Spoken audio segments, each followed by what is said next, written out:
By the way, still No Shave November? Yeah, No Shave November. Some of us are doing better than others.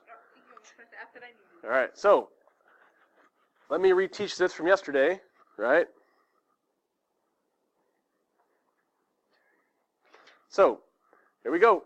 What did we learn yesterday? This is f of x right here, and the way we say this is f inverse x. That little negative one means inverse, okay? Now, for those of us who were here and awake and paying attention, what do I do with this table to get the inverse table? Switch the left and the right. Switch the x and the y. That's all you're going to do. Is everyone paying attention? I want to believe that we're paying attention because I want to see you looking. I want to see you looking over here.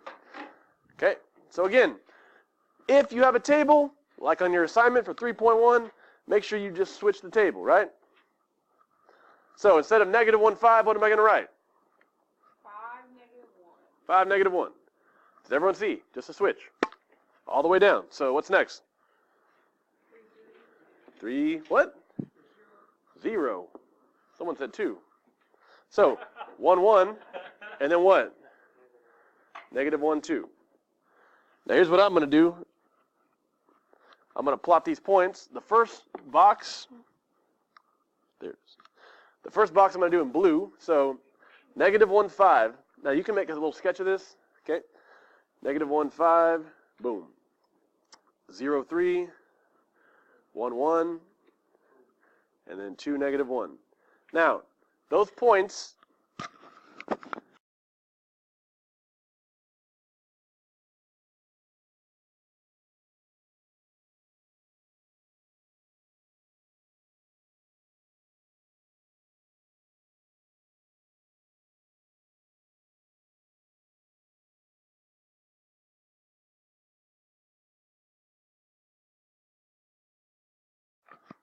so plot these points.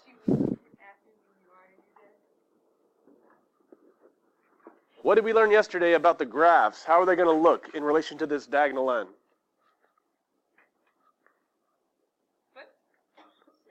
Symmetrical. So this red diagonal line right here is y equals x. And yesterday we learned that the inverse function, which I'm going to do in red, is going to be symmetrical across this diagonal red line. Okay? So I'm going to plot this new table. Okay?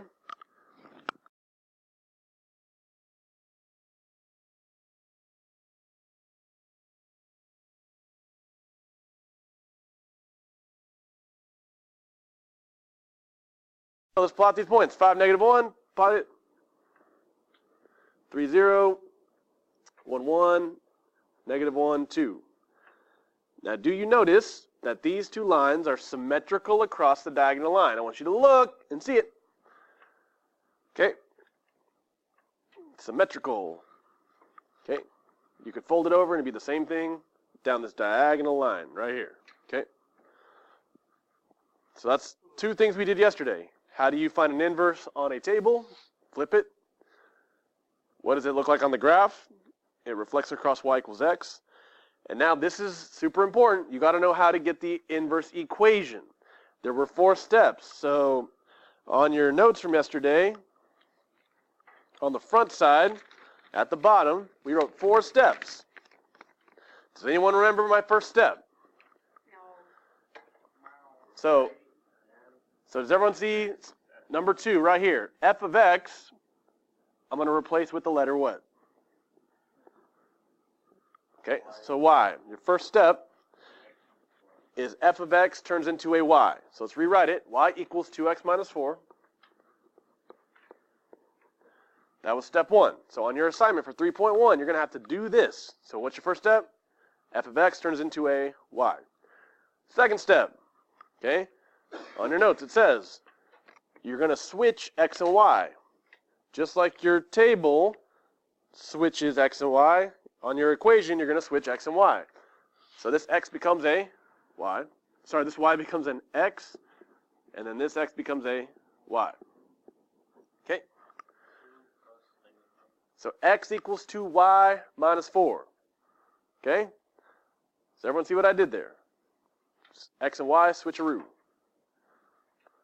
Now, this third step is where people get lost. Step 3 says to solve for Y. Solving for Y could be whatever steps it takes to solve for Y. So on the right side I have Y, and there's a 2 and there's a -4. Which number do I get rid of first? I call it the loner, and it's the -4. Okay? 2 is next to Y, they're buddies, but -4 is by itself. So let's get rid of that loner, -4. What's the opposite of -4? +4. And if I do it on the right, I'm going to do it on the left side. On the right, it cancels out. And this is the place where most people mess up. Now, is x plus 4 5? Is x plus 4 4x? Is x plus 4 5x? You cannot add an x and a 4 because one's a variable and one's a number. This 4 is just going to go right next to that x, meaning x plus 4 is x plus 4. You can't combine them, okay? It's like apples and oranges or apples and bananas. They don't come but banappers just by combining them. You can't do that. They're different. All right, well, anyways. Does everyone understand that? It's on your notes, and even if you weren't here, you get the copy of the notes. You're going to see me do that every time. X and a number do not add together. Put them next to each other. Now, bring down 2y. Last step. How do I get rid of that 2 in front of y? Divide. So everything gets divided by 2.